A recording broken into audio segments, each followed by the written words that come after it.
ਸਤਿ ਸ਼੍ਰੀ ਅਕਾਲ ਜੀ। ਨੈਕਸਟ ਆਪਾਂ ਕਰਨ ਜਾ ਰਹੇ ਹਾਂ ਬਿਹਾਰੀ ਵਾਵਲ। ਦੋ ਪਹਿਲਾਂ ਕਰ ਚੁੱਕੇ ਹਾਂ, ਕੰਨਾਂ ਤੇ ਲਾਵਾਂ। ਪਹਿਲਾਂ ਬਿਹਾਰੀ। ਜੋ ਸਮਝ ਨਹੀਂ ਲੱਗੇ, ਪੇਜ ਨਹੀਂ ਭਰੇ, ਟੈਸਟ ਨਹੀਂ ਦਿੱਤਾ ਤੇ ਅੱਗੇ ਵੀਡੀਓ ਨਹੀਂ ਦੇਖਣਾ, ਤੁਸੀਂ ਇਹਨੂੰ ਨਹੀਂ ਕਰਨਾ।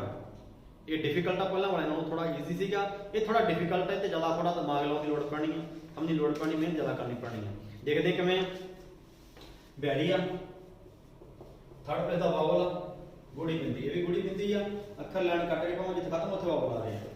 ਕੰਨਾ ਕਿੱਥੇ ਲਾਇਆ ਸੀ ਆਪਾਂ? ਜਿੱਥੇ ਇੱਕ ਸਟਾਰਟ ਸੀ, ਲਾਵਾਂ ਕਿੱਥੇ ਸੀ? ਵਿਚਾਲੇ। ਹੁਣ ਅੱਖਰ ਵਾਵਲ ਆ ਰਹੇ ਆ ਜਿੱਥੇ ਅੱਖਰ ਖਤਮ ਹੋ ਰਿਹਾ। ਈਸ ਤੇ ਈਮ, ਈਸ ਤੇ ਸੀ।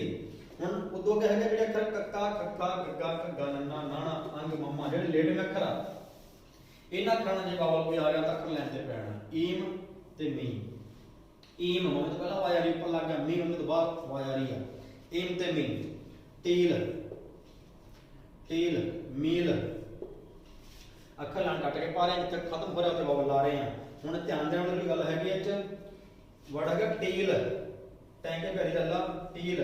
ਹੁਣ ਪੰਜਾਬੀ ਵਿੱਚ ਵਾਵਲ ਹੈਗਾ ਟੈਂਕੇ ਨਾਲ, ਪਰ ਆਪਾਂ ਪਾ ਰਹੇ ਹਾਂ ਲੱਲੇ ਨਾਲ। ਆਪਾਂ ਇਦਾਂ ਨੂੰ ਰੱਖਣੀ ਆ ਤੇ ਪਹਿਲੇ ਅੱਖਰ ਤੇ। ਹੁਣ ਕੀ ਬਣ ਗਿਆ? ਈਲ ਪਿਆਰੀ ਪਹਿਲਾਂ ਆ ਰਹੀ, ਲੱਲਾ ਬਾਅਦ ਚੋਂ ਆ ਰਿਹਾ। ਸਾਊਂਡ ਕਿੱਥੇ ਆ ਰਹੀ ਹੈ? ਲੱਲੇ ਤੋਂ ਉੱਪਰ ਆਵਾਜ਼ ਆ ਰਹੀ ਹੈ, ਟੈਂਕੇ ਤੋਂ ਬਾਅਦ ਆ ਰਹੀ ਹੈ। ਜੇ ਆਪਾਂ ਟੈਂਕ ਤੇ ਕੱਲਾ ਟੀ ਪਾਉਣਾ ਫਿਰ ਐ ਪਾਉਂਦੇ, ਪਰ ਹੁਣ ਟੀਲ ਪਾਉਣਾ, ਜਿਹਦੇ ਵਿੱਚ ਵੜ ਕਿੱਥੇ ਵਾਵਲ ਲਾਵਾਂਗੇ? ਇੱਥੇ ਟੈਂਕਾ ਸਟਾਰਟ ਹੋ ਰਿਹਾ, ਟੈਂਕਾ ਖਤਮ ਹੋ ਰਿਹਾ, ਲੱਲਾ ਸਟਾਰਟ ਹੋ ਰਿਹਾ। ਟੈਂਕੇ ਦੀ ਭੈਰੀ ਬੰਦੀ ਪਈ, ਲੱਲਾ ਕੰਨਾ ਹੀ ਬੰਦਾ ਪਿਆ ਨਾ। ਆਹ ਬਣ ਗਿਆ ਆਲ, ਤੇ ਹੁਣ ਇੱਥੇ ਪਾਉਂਗੇ ਤੇ ਬਣ ਤਾਲ। ਇਸ ਕਰਕੇ ਜਿਹੜਾ ਪਹਿਲਾ ਵਾਵਲ, ਪਹਿਲੇ ਅੱਖਰ ਦਾ ਵਾਵਲ ਆ ਥਰਡ ਪਲੇਸ ਤੇ, ਸਿਰਫ ਇਸ ਥਰਡ ਪਲੇਸ ਵਾਲੇ ਚ ਹੀ ਪ੍ਰੋਬਲਮ ਆਉਣੀ ਹੈ। ਪਹਿਲੇ ਅੱਖਰ ਦਾ ਵਾਵਲ ਦੂਜੇ ਅੱਖਰ ਦੇ ਉਲਟ ਖੱਬੇ ਪਾਸੇ ਲਾਵਾਂਗੇ, ਉੱਪਰਲੀ ਸਾਈਡ। ਕਿਉਂਕਿ ਜਿਹੜੇ ਆਹ ਦੋ ਅੱਖਰ ਨੂੰ ਜੋੜਦੇ ਆ ਨਾ, ਉਹਦੇ ਵਿੱਚ ਇੱਕ ਨੰਬਰ ਆਹ, ਦੋ ਨੰਬਰ ਆਹ, ਦੋ ਨੰਬਰ ਆਹ, ਤਿੰਨ ਨੰਬਰ ਇੱਧਰ ਆ। ਥਰਡ ਪਲੇਸ ਵਿੱਚ ਇਹ ਪ੍ਰੋਬਲਮ ਆਉਣੀ ਆ ਵੀ ਜਦੋਂ ਆਪਾਂ ਪਾ ਰਹੇ ਆ, ਜੋ ਅੱਖਰ ਜੋੜਦੇ ਆ, 1 2 ਤੇ 3 ਇੱਧਰ ਆ। ਇਹ ਧਿਆਨ ਰੱਖਣਾ। ਜੇ ਸਿੰਗਲ ਅੱਖਰ ਦਾ ਉਹਦੇ ਪਾਉਂਦੇ ਆ ਕੰਨਾਂ, ਲਾਵਾਂ ਤੇ ਭੈਰੀ, ਪਰ ਜਦੋਂ ਅੱਖਰ ਜੁੜ ਗਏ ਉਦੋਂ ਇਹ ਤੀਜੀ ਵਾਲੀ ਪਲੇਸ ਬਦਲ ਜਾਣੀ ਆ। ਠੀਕ ਹੈ, ਕੋਈ ਵੀ ਅੱਖਰ ਪਾ ਰਹੇ ਆ, ਜਿਵੇਂ ਆ ਪਾ ਰਹੇ ਆ, ਠੀਕ ਹੈ, ਇੱਕ ਨੰਬਰ ਇੱਥੇ ਹੋਊਗਾ, ਦੋ ਇੱਥੇ ਹੋਊਗਾ, ਤੀਜਾ ਇੱਥੇ ਹੋਊਗਾ, ਜਿੱਥੇ ਅਗਲਾ ਅੱਖਰ ਖਤਮ ਹੋ ਰਿਹਾ। ਜਿਹੜੀ ਲੈਫਟ ਸਾਈਡ ਆ, 1 2 3 1 2 3, ਆਹ ਲੈਫਟ ਸਾਈਡ ਆ ਤੇ ਆ ਰਾਈਟ ਆ। ਆ ਰਾਈਟ ਇਹਦੀ ਆਪਦੀ ਆ, ਰਾਵੀ ਦੀ, ਰਾ, ਰੇ ਤੇ ਰੀ। ਜਿਹੜੀ ਆ ਉਲਟ ਸਾਈਡ ਉੱਪਰਲੀ ਵਾਲੀ ਆ, ਇਹ ਪਹਿਲੇ ਅੱਖਰ ਦੀ ਆ, ਪਹਿਲੇ ਅੱਖਰ ਤੇ ਯੂਜ਼ ਕਰਾਂਗੇ। ਠੀਕ ਆ, ਉੱਥੇ ਆਹ ਵਾਲੀ ਯੂਜ਼ ਨਹੀਂ ਕਰਾਂਗੇ। ਇਹ ਤਾਂ ਪਹਿਲਾਂ ਆਪਣਾ ਹੈਗੀ ਆ ਪਹਿਲੇ ਅੱਖਰ ਦੇ ਵਿੱਚ, ਤੇ ਤੀਜੇ ਵਾਲੀ ਆਪਾਂ ਤੋਂ ਯੂਜ਼ ਕਰ ਲਾਂਗੇ। ਇੱਥੇ ਤੀਜੀ ਪਲੇਸ ਆਉਣੀ ਆਪਣੀ, ਜਿੱਥੇ ਖਤਮ ਹੋ ਰਿਹਾ ਖੱਬੇ ਪਾਸੇ। ਠੀਕ ਆ, ਇਹ ਬੜਾ ਧਿਆਨ ਨਾਲ ਕਰਨਾ, ਤੁਸੀਂ ਕਰਨਾ ਹੈ। ਜੇ ਕੁਛ ਨਾ ਪਤਾ ਲੱਗੇ ਤਾਂ ਮੈਨੂੰ ਜਦੋਂ ਮਰਜ਼ੀ ਕਾਲ ਮੈਸੇਜ ਕਰ ਸਕਦੇ ਹੋ। ਠੀਕ ਆ, ਮੇਲ। ਨੈਕਸਟ ਅੱਖਰ ਦੇਖਦੇ ਹਾਂ।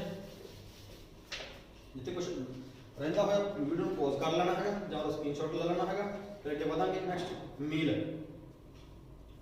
ਤੀਰ, ਪੀਲ, ਕੀਪ। ਲੈਣ ਕੱਟਣਾ ਜੋਰੀ ਆ, ਰੀਤ। ਲੈਣ ਕੱਟੇ ਪਾਵਾਂਗੇ, ਜਿੱਥੇ ਖਤਮ ਹੋ ਰਿਹਾ ਅੱਖਰ ਉੱਥੇ ਵਾਵਲ ਲਾ ਰਹੇ ਹਾਂ। ਮੀਟ, ਆ ਥਰਡ ਪੇ ਬੰਦੇ, ਫਸਟ ਸੈਕਿੰਡ ਇੱਥੇ ਵੀ ਥਰਡ ਇੱਧਰ ਬਣ ਜਾਣੀ ਹੈ। ਠੀਕ ਹੈ, ਮੀਟ। ਹੀਰ, ਹੀਰਾ, ਹੀਰੇ, जीन, लीन, जीर, वीर, खीर, नीम, राही। ਹੁਣ ਰਾਹੀ ਵਿੱਚ ਕੀ ਹੋਇਆ? ਇਹ ਚ ਭਲਾ ਕਰਨਾ ਆ ਗਿਆ। ਪਹਿਲੇ ਅੱਖਰ ਨਾਲ ਜਿਹੜਾ ਵਾਵਲ ਲੱਗਾ ਉਹਦੇ ਅਕੋਰਡਿੰਗ ਅੱਖਰ ਦੀ ਪਲੇਸ ਬਦਲਣੀ ਆਪਾਂ। ਠੀਕ ਆ, ਪਹਿਲੇ ਅੱਖਰ ਨਾਲ ਵਾਵਲ ਹੋਇਆ, ਪਹਿਲੇ ਅੱਖਰ ਨਾਲ ਕਰਨਾ ਆ ਗਿਆ ਸੀ ਰਾਹ। ਜੇ ਕੱਲਾ ਰਾਹ ਨੂੰ ਇਦਾਂ ਪਾਉਂਦੇ ਲਾਈਨ ਤੋਂ ਭਟਕਣਾ ਸੀ। ਪਿੱਛੇ ਬਿਹਾਰੀ ਉੱਤੇ ਬਿੰਦੀ ਆ, ਬਿਹਾਰੀ ਵੀ ਤੇ ਬਿੰਦੀ ਵੀ ਆ, ਤਾਂ ਆਪਾਂ ਜਿੱਥੇ ਹਾ ਖਤਮ ਹੋਇਆ ਸਰਕਲ ਲਾ ਰਹੇ ਆ। ਜਿਵੇਂ ਕੰਨੇ ਸਰਕਲ ਲਾਇਆ ਸੀ ਮਾਂ, ਰੇਂਜ ਵਿੱਚ ਲਾਉਣ ਲਾਇਆ ਸੀਗਾ, ਹੁਣ ਬਿਹਾਰੀ ਉੱਤੇ ਬਿੰਦੀ ਆ ਗਈ ਤਾਂ ਸਰਕਲ ਲੱਗ ਗਿਆ। ਰੇਂਜ ਕੋਈ ਵੀ ਜਦੋਂ ਬਿਹਾਰੀ ਉੱਤੇ ਬਿੰਦੀ ਆਊਗੀ ਉਦੋਂ ਆਪਾਂ ਸਰਕਲ ਲਾਵਾਂਗੇ। ਠੀਕ ਆ, ਡਾਟ ਵਾਲੇ ਵਾਵਲ ਵਿੱਚ ਇਦਾਂ ਸਰਕਲ ਲਾਵਾਂਗੇ, ਜਿੱਥੇ ਅੱਖਰ ਖਤਮ ਹੋ ਰਿਹਾ ਤੇ ਬਿੰਦੀ ਹੋਵੇ। ਠੀਕ ਆ, ਇਹ ਸੀ ਆਪਣੀ ਬਿਹਾਰੀ। ਤਿੰਨ ਵਾਵਲ ਕਰ ਚੁੱਕੇ ਆ, ਕੰਨਾਂ, ਲਾਵਾਂ ਤੇ ਬਿਹਾਰੀ। ਪਹਿਲੇ ਦੋ ਸਮਝ ਕੇ ਫਿਰ ਹੀ ਇਸ ਵੀਡੀਓ ਨੂੰ ਸਮਝਣਾ ਹੈਗਾ, ਫਿਰ ਦੇਖਣਾ। ਸਿਰਫ ਵੇਖਣ ਨਾਲ ਇਹ ਸਮਝ ਨਹੀਂ ਲੱਗਣਾ, ਕਰਨਾ ਹੁਣ ਲੱਗਣਾ। ਇਸ ਪੇਜ ਤੋਂ ਦੀ ਪੰਜਾਬੀ ਵੇਖ ਲੈਣੀ ਆ, ਪ੍ਰੈਕਟਿਸ ਕਰਨੀ ਆ, ਮਿਹਨਤ ਕਰਨੀ ਆ, ਫਿਰ ਸਮਝ ਲੱਗਣਾ। ਇੰਨਾ ਈਜ਼ੀ ਨਹੀਂ ਹੈਗਾ ਸਟੈਨੋਗ੍ਰਾਫਰ ਬਣਨਾ, ਮਿਹਨਤ ਕਰਨੀ ਪੈਣੀ ਆ। ਨੌਕਰੀ ਦੀ ਗਾਰੰਟੀ ਹੈਗੀ ਆ, ਮਿਲਣੀ ਆ, ਪਰ ਮਿਹਨਤ ਕਰਨੀ ਪਊਗੀ। ਇਹ ਨਹੀਂ ਹੈਗਾ ਕਿ ਔਖਾ ਤੇ ਛੱਡ ਦੇਣਾ ਹੈ। ਔਖੇ ਤੋਂ ਬਾਅਦ ਆਪਾਂ ਨੂੰ ਜੌਬ ਮਿਲਦੀ ਵੀ ਆਪਾਂ ਹੋਰ ਕੀ ਚਾਹੁੰਦੇ ਆ। ਠੀਕ ਹੈ, ਔਖਾ ਕੰਮ ਹੈਗਾ, ਮਿਹਨਤ ਕਰਨੀ ਪੈਣੀ ਆ, ਸਮਝ ਲੱਗਣ ਵਾਲੀ ਹੈਗੀ ਆ। ਸਮਝ ਨਹੀਂ ਲੱਗਦਾ ਮੈਨੂੰ ਕਾਲ ਮੈਂ ਜਦੋਂ ਮਰਜ਼ੀ ਕਰੋ। ਇਹ ਨਹੀਂ ਹੈਗਾ ਤੁਹਾਨੂੰ ਸਮਝ ਲੱਗ ਰਿਹਾ। ਜਦੋਂ ਸਮਝ ਲੱਗਿਆ ਤਾਂ ਜਦੋਂ ਪੇ ਭਰਾਂਗੇ, ਜਿਵੇਂ ਪੇ ਭਰਾਂਗੇ ਸਮਝ ਲੱਗ ਜਾਣਾ। ਇਹ ਕਨਫਿਊਜ਼ਨ ਹੋਣਾ ਵੀ ਸਮਝ ਨਹੀਂ ਲੱਗਦਾ ਪਿਆ। ਸਮਝਣ ਵਾਸਤੇ ਤਾਂ ਪੇਜ ਭਰਦੇ ਪਏ ਆ, ਆਪਾਂ ਸੋਚਦੇ ਪਹਿਲਾਂ ਸਮਝ ਲੱਗ ਜੇ ਫਿਰ ਪੇਜ ਭਰਾਂਗੇ। ਪੇਜ ਭਰਨ ਨਾਲ ਹੀ ਸਮਝ ਲੱਗਣਾ ਆ, ਠੀਕ ਹੈ। ਪੇਜ ਭਰਾਂਗੇ ਨਾਲ ਸਮਝ ਲੱਗਦਾ ਜਾਊਗਾ, ਫਿਰ ਅੱਗੇ ਵਧਾਂਗੇ ਆਪਾਂ। ਜੇ ਆਪਾਂ ਸੋਚਾਂਗੇ ਪੇਜ ਤੋਂ ਬਿਨਾਂ ਸਮਝ ਲੱਗ ਜੇ, ਇਹ ਪੋਸੀਬਲ ਨਹੀਂ ਹੈਗਾ। ਜਿਵੇਂ ਜਿਵੇਂ ਪੇਜ ਭਰਦੇ ਆ 10-15 ਪੇਜ ਭਰਾਂਗੇ ਤਾਂ ਆਪਾਂ ਸਾਨੂੰ ਲੱਗ ਜਾਣਾ, ਠੀਕ ਹੈ। ਇਸ ਬਾਬਲ ਤੇ ਆਪਾਂ 20 ਪੇਜ ਭਰਨੇ ਆ, ਠੀਕ ਹੈ ਜੀ। ਥੈਂਕ ਯੂ ਜੀ।